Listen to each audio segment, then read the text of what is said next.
Hello students, we have already completed the topic on reflection of light. I am sure you must have completed the task by this time. In this session, we are going to start a new topic, that is refraction of light. So what is the meaning of refraction of light? I will show you one activity. If you take a glass of water and put a pencil into this, what do you find? You find that the pencil appears to be broken.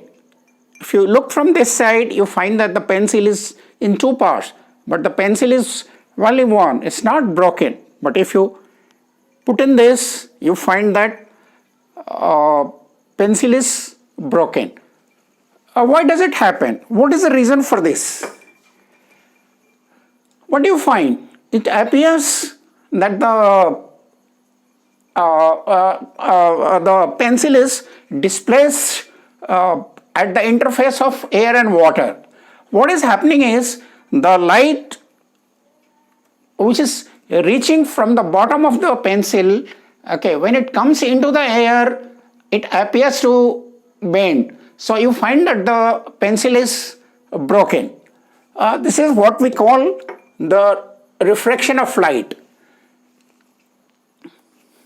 So the refraction of light, can you give some more example of refraction of light? You find that if the bottom of the tank, if you look to the water tank, you find that the tank appears to be raised. If you put one object into the tank, you find that the object is above the bottom. So this particular phenomena of bending of light is known as refraction of light. It is different from reflection of light, where the light is reflected back towards the same medium. But here the light, when it travels from one medium to another medium, it changes its direction. The direction of the light, when it enters the second medium, the direction of light changes. And this particular phenomena we call refraction. To understand it more clearly, I am going to demonstrate you activity. This activity, if you see this, I am going to use a semicircular glass. And this particular glass, semicircular transparent glass, will be put on a paper. And this particular paper will be divided from 0 to 90 degree. So using a protector, you can mark this angle starting from 0, 10, 15 to 90. Similarly, using a protector, you can draw different angles right from 0 to 90 degree. And this particular equipment is a ray box. This I will demonstrate in the physics lab. So this particular ray box transmit a small beam of light. So this beam of light will be incident on the semicircular glass plate. You see, this is the ray of light. This will enter the glass and you find that this will bend. So what we are going to do is, we are going to measure the angle of incidence. This angle, this is the interface, the light is entering from the air into the glass. So this angle is angle of incidence, and this is the angle of refraction. You find that the light is entering this and it is getting bent. So when it comes into the air, so we'll be measuring, we'll be changing this angle. So we'll change the position of the ray box at different angle, and we'll be noting down the angle of incidence and the angle of refraction. So this activity I am going to demonstrate. What I have, this is the semicircular glass plate. So this will put it onto a A4 size paper, and will draw the sketch of this semicircular paper.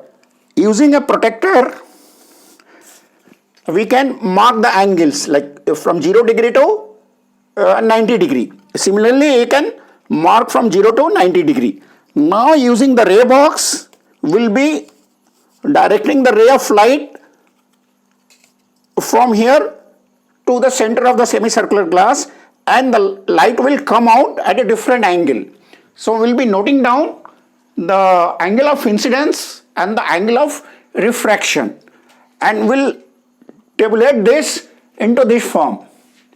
If you see this table, this is the angle of incidence in degree and this is the angle of refraction.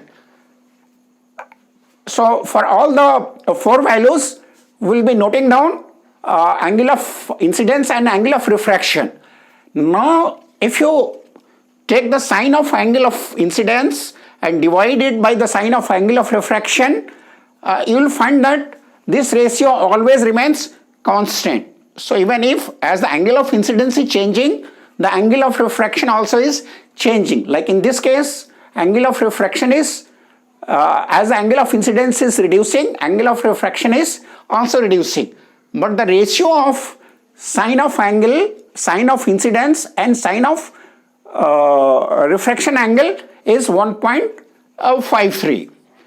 You may not at this stage you may not be knowing what is the meaning of sine and cosine. So towards the end of the session I will just explain sine of an angle is a mathematical function, and I will explain you what does the sine of an angle means. So this particular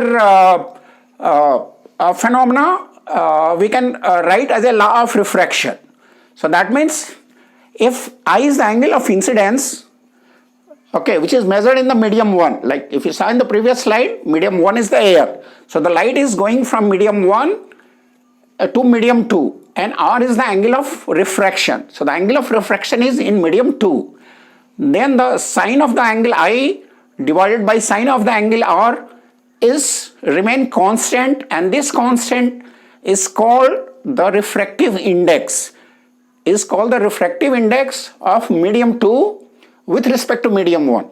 So the refractive index is always with respect to two medium. So in this case medium 1 is the air and medium 2 is the glass.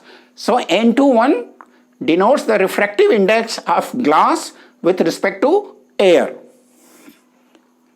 Now you must if you recall the law of reflection, there are two laws of reflection. Similarly, we have got two laws of refraction.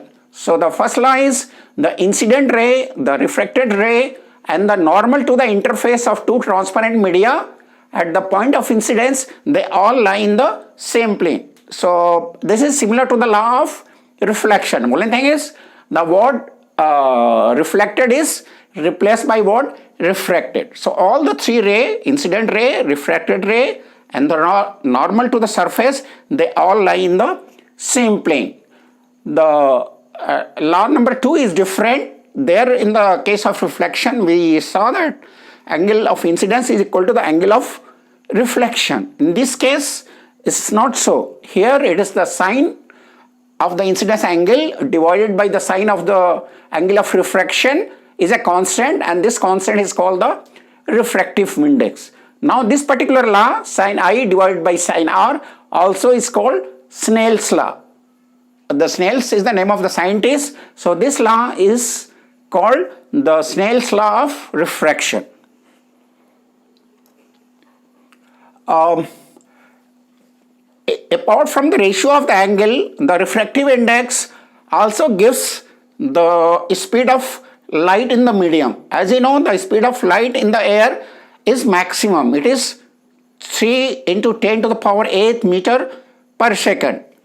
But when the light travels in a different medium, it slows down. So the bending of the light is because of the slowing down of the light. So if the light is incidence, like if you see this, medium 1 is the air or vacuum, and the medium 2 is the glass. So when the light is traveling from the air to the glass, at this point the speed of light is reduced.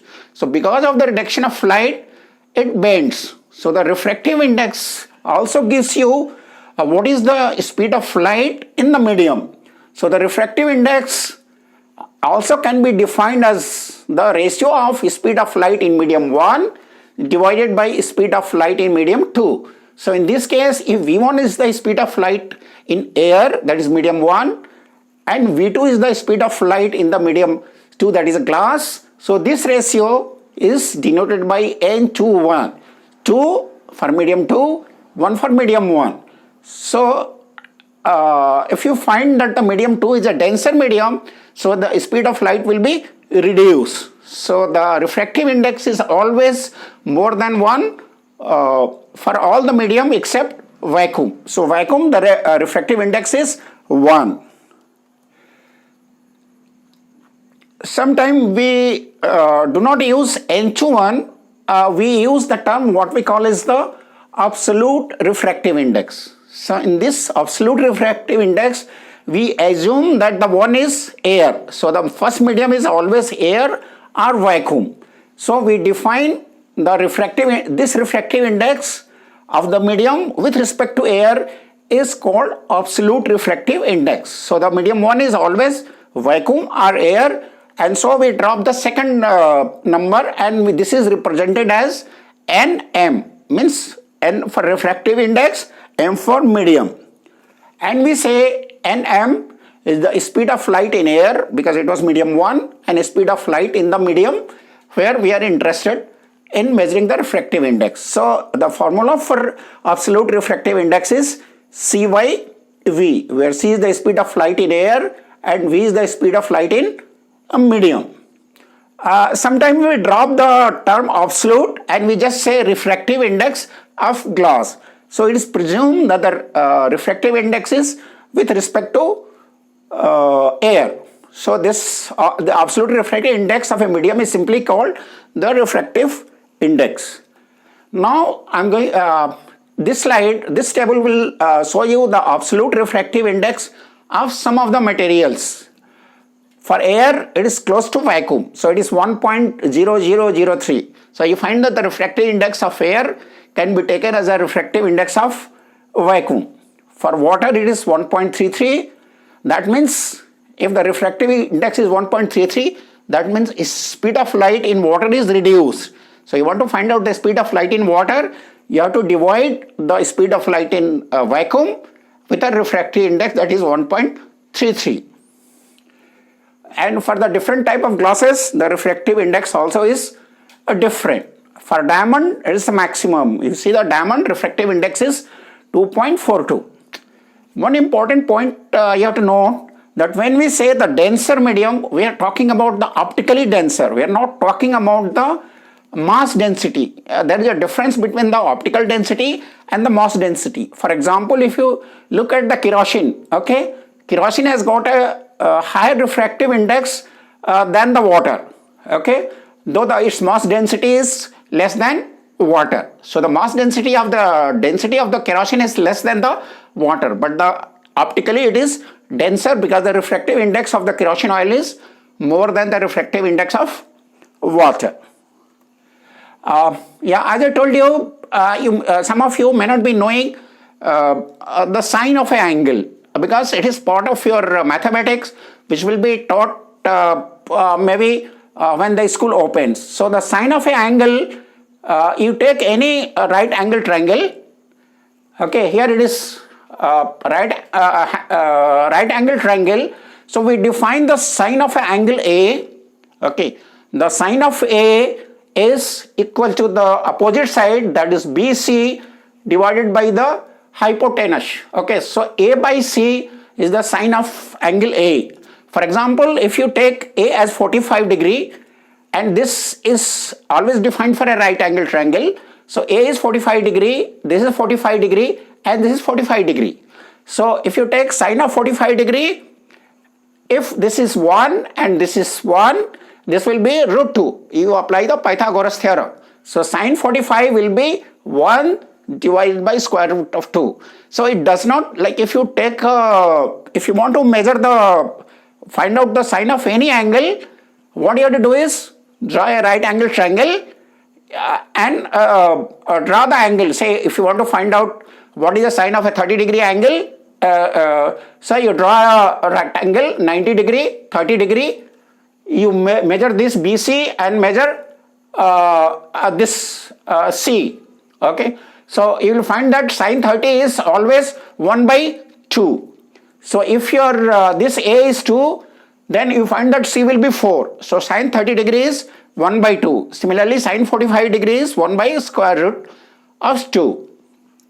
So you can take any book on trigonometry and try to find out the angle of 30 degree, 45 degree and 60 degree. It is basically a mathematical function.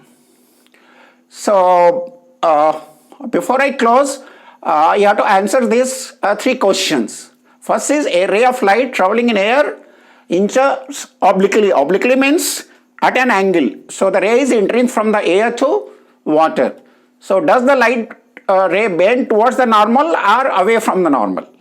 Okay, as I told you, when the light enters from the rarer medium to a denser medium, it bends towards the normal, and if it travels from a denser medium to the rarer medium, it will bend away from the normal. So the second question is, it gives you if the light enters from air to the glass whose refractive index is 1.5, what is the speed of light in glass? So again you have to use the formula of relation between the refractive index and the speed of light in the medium.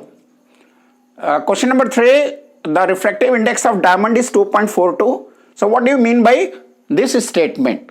So if the refractive index is given, it tells you about the speed of light in the medium. So with that, we have finished the refraction of light. In the next video, we will be talking about the spherical lenses, which are based on the principle of refraction. So kindly complete the assignment and submit it to me through the class dojo. Thank you.